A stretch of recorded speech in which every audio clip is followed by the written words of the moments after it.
Este es el programa número 1 de la televisión humorística, El Chavo.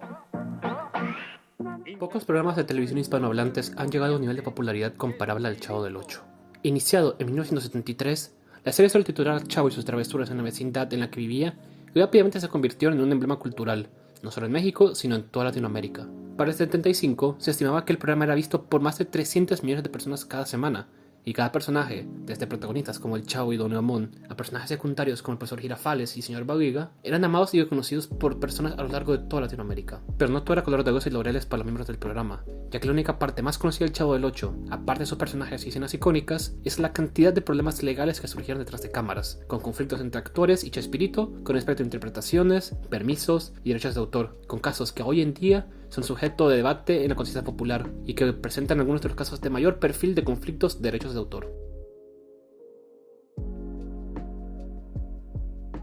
Antes de comenzar, es importante comprender en qué consisten los derechos de autor. Los derechos de autor se tratan de una combinación de derechos y deberes que un autor posee sobre su obra, que le permite controlar su uso, transmisión y edición, entre otros. Los derechos de autor abarcan una gran variedad de tipos de creaciones, incluyendo programas de radio y televisión, como dicta el artículo 13. Chespirito, al ser el creador del programa, posee los derechos patrimoniales, morales y de transmisión de su obra, permitiéndole regular la manera en la que otras personas pueden utilizarla, ya sean otras producciones o intérpretes dentro de la misma. Sin embargo, el enorme y relativamente inesperado éxito de la serie causó conflictos internos y disputas con respecto a los derechos que cada persona decía tener sobre los personajes y sus distintas interpretaciones. Uno de los casos más famosos de esto siendo el conflicto entre Chespirito y Carlos Villagrán, quien interpretó a Kiko.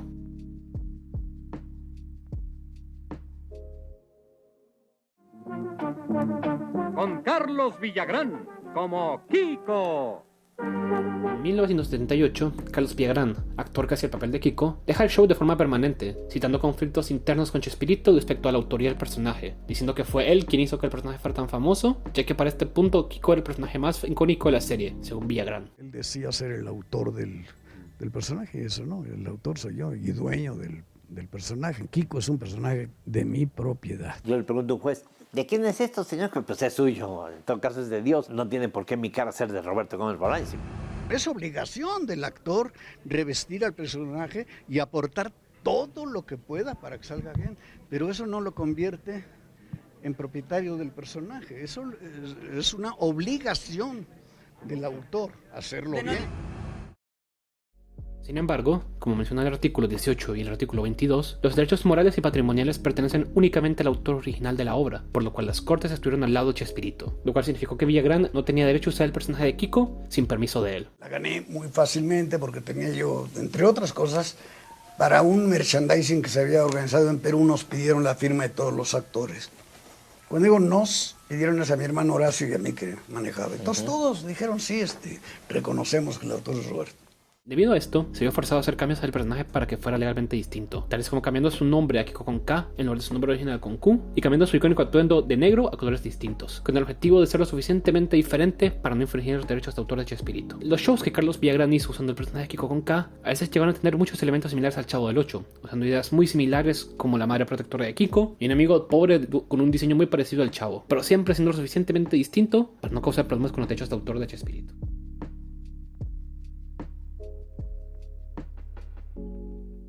Y María Antonieta de las Nieves como la Chilindrina.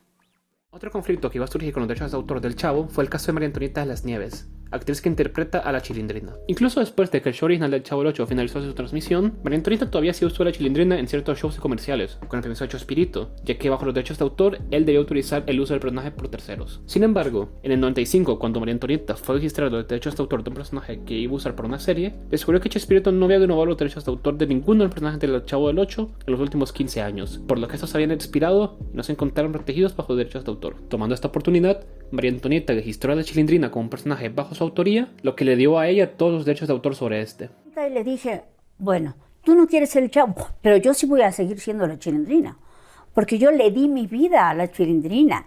Yo dije cómo se iba a vestir, cómo iban a hacer su físico. ¿Cómo se equivocó el suéter? Claro, y se lo puso al revés? Suéter yo me lo puse al revés, el diente yo me lo quité, las colitas chuecas yo me las puse. O sea, el personaje era de los dos. ¿Por qué le puso el nombre y yo le puse el físico?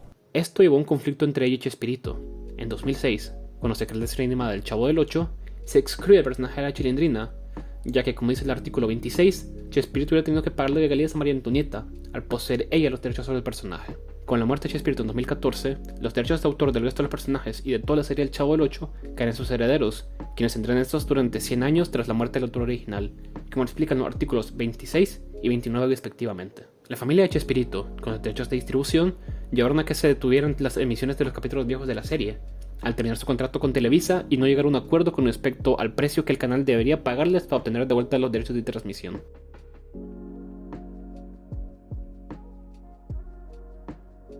En conclusión, los derechos de autor son una herramienta muy importante para cualquier autor o creador de contenido. Nos permiten controlar lo que se hace con nuestras obras, ya sea su edición, su distribución o las acciones de terceros en relación a esta. Si bien los conflictos urgentes de los personajes del Chavo pueden ser un poco polémicos con relación a quién tenía la razón y quién no, lo que nos demuestran es que es importante comprender lo que los derechos de autor nos otorgan, que protegen y de qué manera, asegurándonos siempre de cumplir con nuestros deberes a la hora de estudiarlos, entenderlos y renovarlos.